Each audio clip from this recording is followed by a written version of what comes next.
Welcome to this edition of Labor Vision. I'm Bob Delaney, Executive Director of the Institute for Labor Studies and Research. Labor Vision, a production of the Institute, focuses on topics of importance to working Rhode Island families. We hope you enjoy this evening's edition.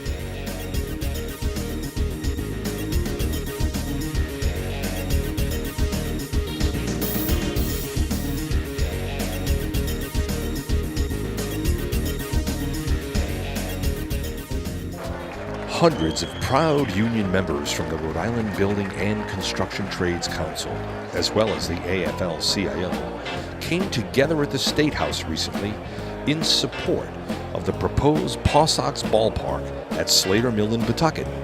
The project means a great deal to the trades and their families.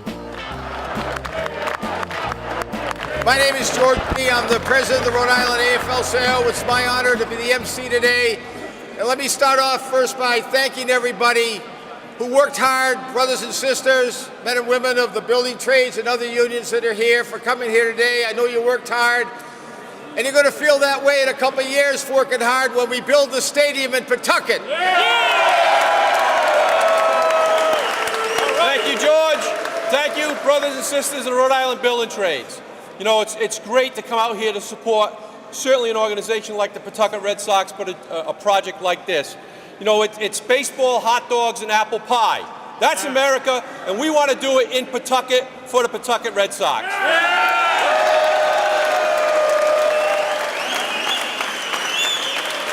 We need to let everybody know that this is a good deal for Rhode Island. It's a good deal for Pawtucket.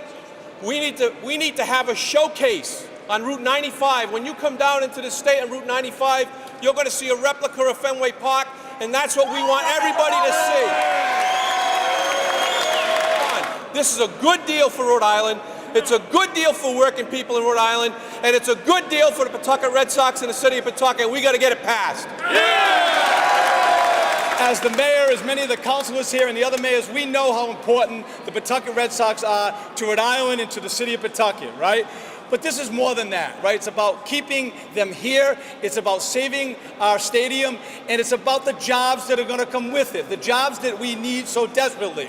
Let's hear it. We need to get this stadium done. We need your help to do it. And I appreciate all of your help. Keep up the good work as we go on the next few weeks. Thank you. You know, Mike Tamburo, who's been with the Pawsox for 42 years. My name's Larry Lucchino, and I can't tell you how much this stokes me up. This inspires me. It's very exciting to have you guys here supporting us today. And I just want to say thank you. Thank you to the labor movement who is here in full force. I grew up in Pittsburgh, so I know the American labor movement gave us the weekend and a lot of other good things. So thank you for your support today. We are going to do whatever we can to make this, get this information out about this ballpark and make sure people understand how much is at stake, both for the city, the state, and for the Pawsox. But it is positively inspiring and very impressive to see all of you guys here today. And I see people from the labor movement, I see people from business, Pawtucket 2020. We even have a picture. Hey, Edward, come on. This is Edward Olmos from the all-star pitcher from the Pawsox.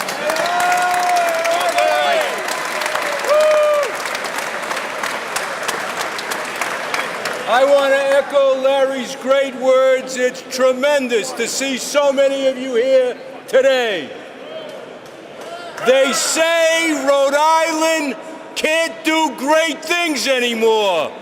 Do you think that's true? No! They say we can't build great things anymore. Is that true? No! Let's build a ballpark. Yeah! Let's do great things again. Let's not be afraid. Let's not be afraid. I know you guys can build a great ballpark. I can see it. So let's do it. Let's do what's right for Rhode Island. Let's do what's right for Pawtucket. And let's build a stadium. Let's do it. I am a senator from the great city of Pawtucket, and I say, if you build it, they will come. So let's build the stadium. This is the time. This is Pawtucket's time. This is going to be part of our evolution. Revolution! I couldn't be more proud of all the building trade men and women that came out here today to show both the House and the Senate what the Pawsox mean to Rhode Island.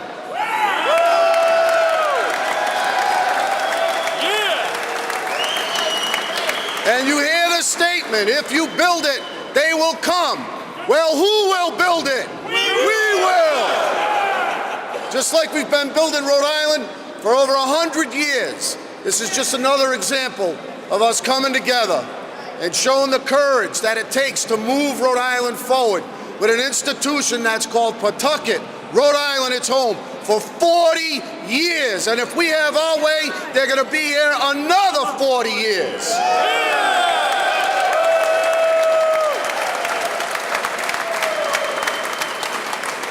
So as president of the building trades, my ask of you is very simple today. You call your reps and your senators. You talk to your families and friends. You tell them what this means to Rhode Island and its economy and to our livelihood. And you also say to people that might say they don't like this idea, what's their alternative? Because they don't have one. And are we going to let that happen? No! So let's get building Rhode Island. Let's get building Pawtucket. Let's get the Pawsox the home that they so rightfully deserve, and it's going to be built by the men and women that are here today. Thank you all. God bless you all. Save our socks! Save our socks! Save our socks! Save our socks! Save our socks! Save our socks! Thank you very much. The state-of-the-art ballpark would further create hundreds of family-sustaining construction jobs and ancillary development for economic growth for years to come. Keeping the Pawsox in Rhode Island would also mean keeping one of Rhode Island's most philanthropic organizations in the state. This is why the Rhode Island Building and Construction Trades Council teamed up with the Pawsox to create the charitable partnership called Building Baseball. This year, Building Baseball chose to build a much-needed concession stand in the city of Woonsocket at Lajoie Field so that the city's youth can participate in tournament play. We are thrilled that he, Pawsox owner Dr. Charles Steinberg, along with the building trades, came together to form Building Baseball. Let's welcome Mike Tamburo. When my good friend Mike Sabatoni talked to us about what he did for Little Leagues on his own through the building trades and what we were doing on our own, it just made great sense to bring these two organizations together, and we want to improve Little League and Babe Ruth fields in every corner of the state of Rhode Island.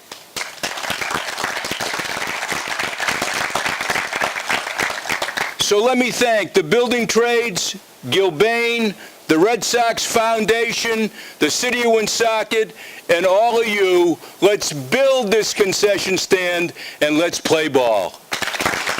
The Rhode Island Building and Construction Trades Council stepped up and sent some of their students, the very students that will become the future in the trades. And we all know we have our favorite plumber, our favorite carpenter, our favorite electrician.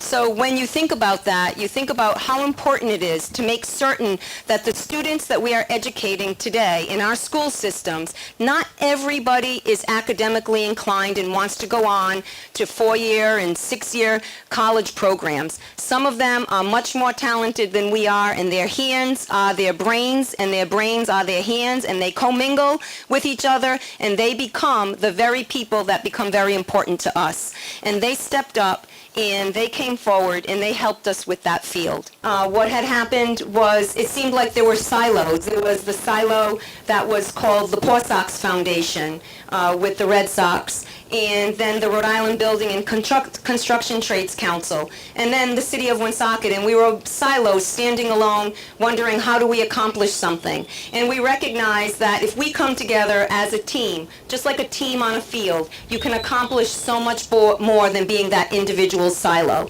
And that's how we came to be here today to ground break on our new concession and press box.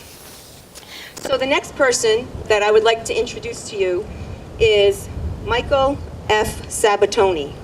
F is for full of energy. I will tell you that.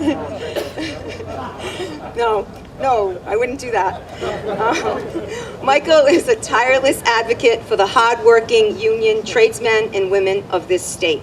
Mr. Sabatoni is a second-generation laborer who began his career with the Laborers International Union of North America when he joined Laborers Local Union 271 in 1988.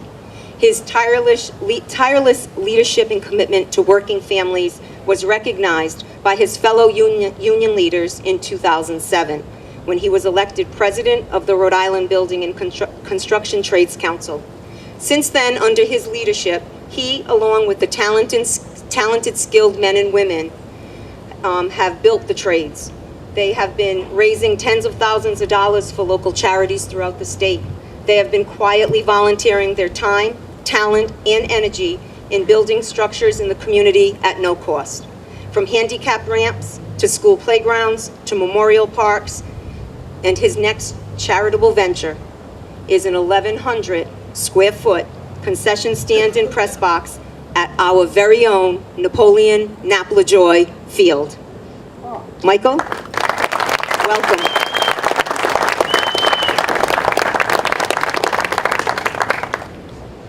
Good afternoon, Mayor. Thank you very much. Just so that you know, if you haven't figured it out, Mike. I don't know what we're doing with a John up here that you're going to hear from next, but you can hang around because we need you. And, all teams have a leader. I couldn't be more proud to stand here in the city of Woonsocket today and work alongside Mayor Baldelli Hunt. You want to talk about energy and vision? Well, she has it. And that's one of the reasons why the building trades, the Red Sox Foundation, the Pawsox, Gilbane Building Company, we're here in your community to assist you in your dream to make it a reality of getting this field ready for tournament play. So on behalf of the building trades, we're excited to be here. I have my staff here from the New England Laborers Training Academy, as well as my brothers and sisters from the building trades, Vice President Tim Byrne, who's also the business manager of UA Local 51, as well as Dave Langleis, who is the business manager for Ironworkers Local Union 37. I get to be, I'll say, the coach of the building trades, but it doesn't happen with just singular individuals. It's guys like Tim and David and the other 16 building trade unions that come together to give back in the communities where we work, where we play, and where we raise our families. And this is just one testament to that here in the community of Woonsocket today. There's also one key component that you need, and that's what you need our employers such as Gilbane and people like John Sennett, who you're going to hear of next. John and I were the co-chairs for the in-kind contributions, which just recently finished the construction of the Station Fire Memorial, and that was a hell of an undertaking. And it was a very emotional project, and it was really tough. But without vision and leadership and commitment for companies such as Gilbane and other companies throughout the AGC, and I know Chris Beauchamp as well works for Narragansett Improvement that paved and did all the site work in the parking lot for us as well. It's a collaboration between the trades and our employers to come together, train our youth through our apprenticeship programs, and when we're done, leave something in the community that's a benefit for all. And places such as this are the pillars of the community. Young men and women are going to learn a lot of things on these fields. They're going to learn leadership. They're going to learn teamwork. A lot of times they're going to grow up and become young men and women running around these fields and playing the game of baseball. The last thing that I'll say, and I'll close on that came to our attention was when we had the opportunity to meet with the Pawsox, and I know Mike Lyons is here, and he's in my office probably once a week bouncing ideas off me. It was Mike and I think a couple of years or so ago, we were working on one of the fields out in Providence and said, we should really come together. You're doing a lot of good things in the community. We're out there in the community. If we can collaborate, we can get so much more accomplished using the Pawsox Foundation and the Red Sox Foundation and really pooling our talents together to benefit the communities that we all serve. So the result of that is what we came up with called Building Baseball. And the building trades and the Pawsox and the Red Sox Foundation, as well as our contractors through Gilbane and the AGC, will come together and we'll travel around to different communities in need, and we will help not only build the pillars and the fields, but also hopefully build the game of baseball as well as we go along the way. So I couldn't be happier to be here today. I wish you all the very best, and I know we have a tight schedule, and I'm going to give you the commitment, no pressure on my guys in the back because it's going to rely on them, and I see Director D'Agostino here as well. We've got a deadline of opening day next spring, so let's get cracking. As Mike said, let's play ball. Thank you. The next speaker, as Michael mentioned, is John Sinnott. Again, collaboration, Gilbane stepping up and helping us. Not mandatory, they don't have to do it, but willing to come forward to help our community and be a part of building baseball. John Sinnott is Vice President and Rhode Island District Manager of Gilbane Construction, one of the largest builders and developers of construction projects both nationally and globally. Mr. Sinnott is renowned as a highly respected, strong, smart leader throughout the construction industry, with good vision and a great heart. He and his team, including Ryan Brennan, who has helped to get the concession stand off the ground, have been providing important pro bono work for countless construction projects throughout our state. Let's give Mr. John Sinnott a warm welcome.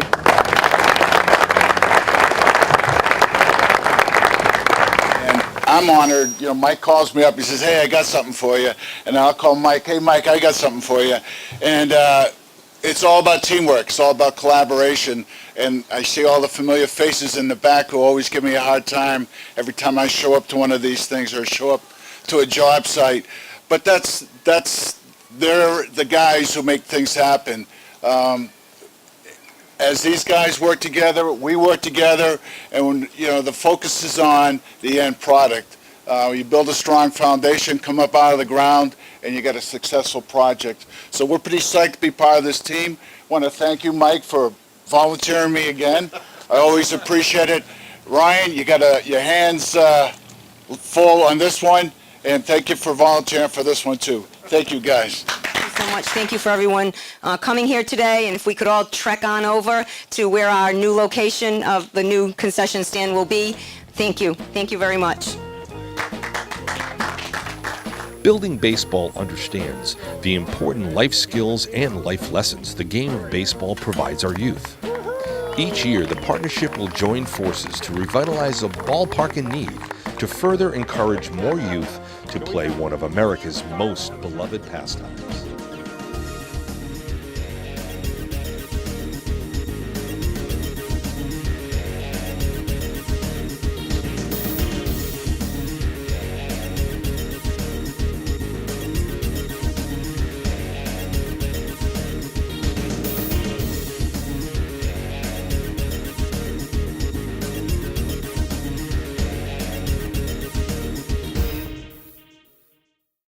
At this time, it's my honor and privilege to introduce to you one of our brothers, Steve Tolman, president of the Massachusetts AFL-CIO. That's that state to the north of us.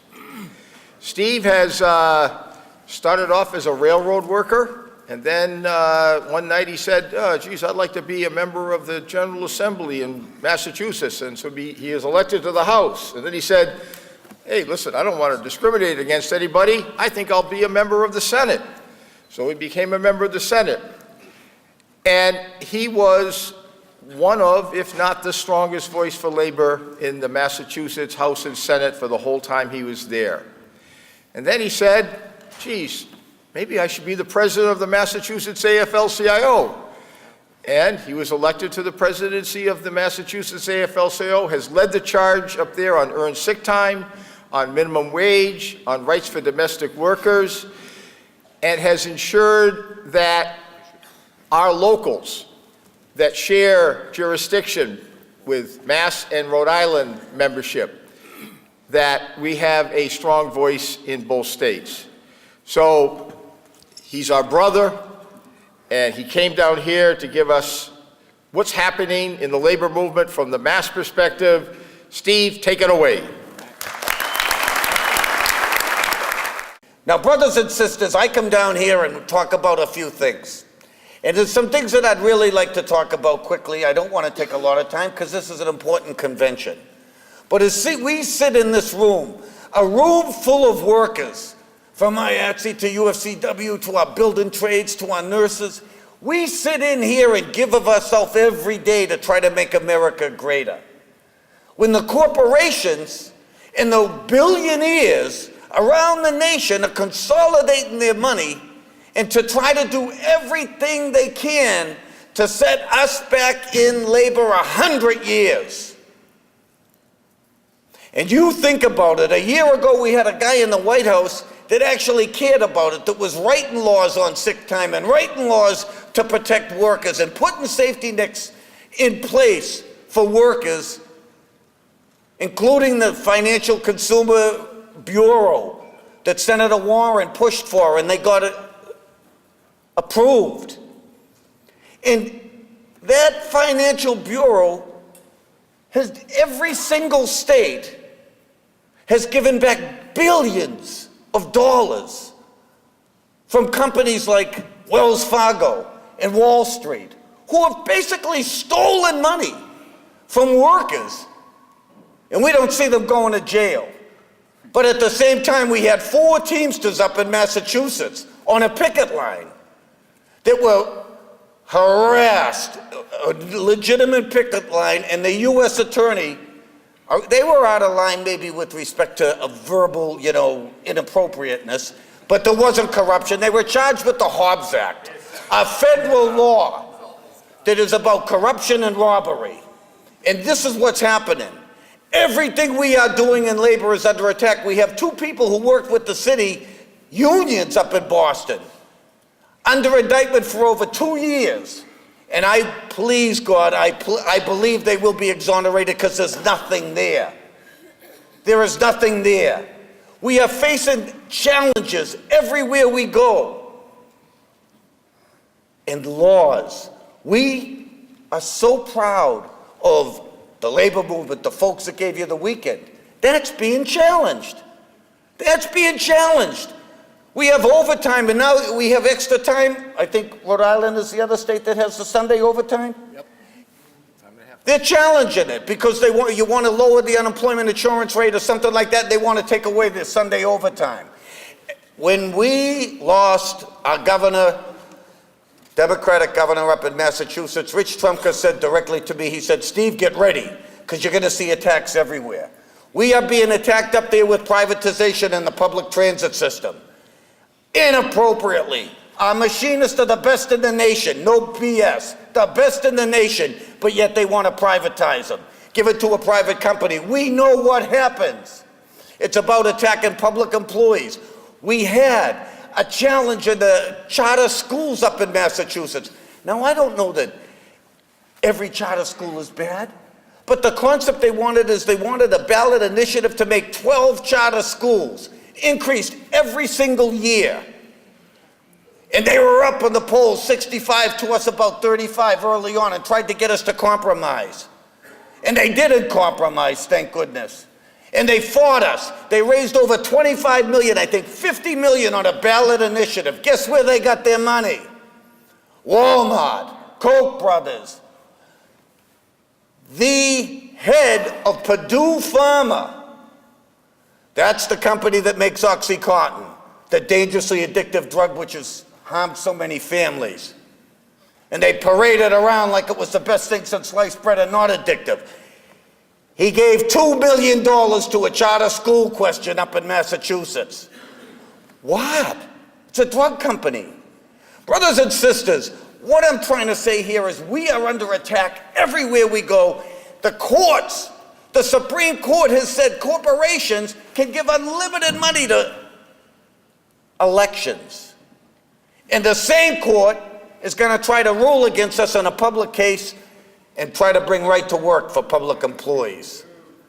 There's an imbalance in America that wasn't here just 40 years ago. And they're cocky, and they think they're going to push us around. And it's not going to take just leaders like George and Maureen. It's going to take leaders at every single one of these tables, mentoring some more members and growing this and organizing. Because if we don't, everything we have is at stake. And I tell you, it's Affordable Health Care Act, it's Social Security, it's the 40-hour work week, it's the Consumer Protection Bureau, which is the group that actually fought to save our veterans' houses that were being foreclosed on while they were serving. This is a fact. And this administration wants to repeal that legislation and take the laws that were put in place to protect people's money with Wall Street. It is unbelievable, and we cannot sit back. And we have had some victories. Our President of the United States, he says he is not going to support TPP. Guess what? It was the members in this room. It was the steel workers and the public employees and the building trades that stopped TPP in its track. He can sign it, but we did it by working together, by putting our differences aside, and most importantly, standing up for what is right, because that's what we do best. That is what we do best. What's the guy's name? The Secretary of Labor that our president picked, Andrew Pusnik. Forgive me, but the biggest pig that ever walked. Inappropriate in every step of the way.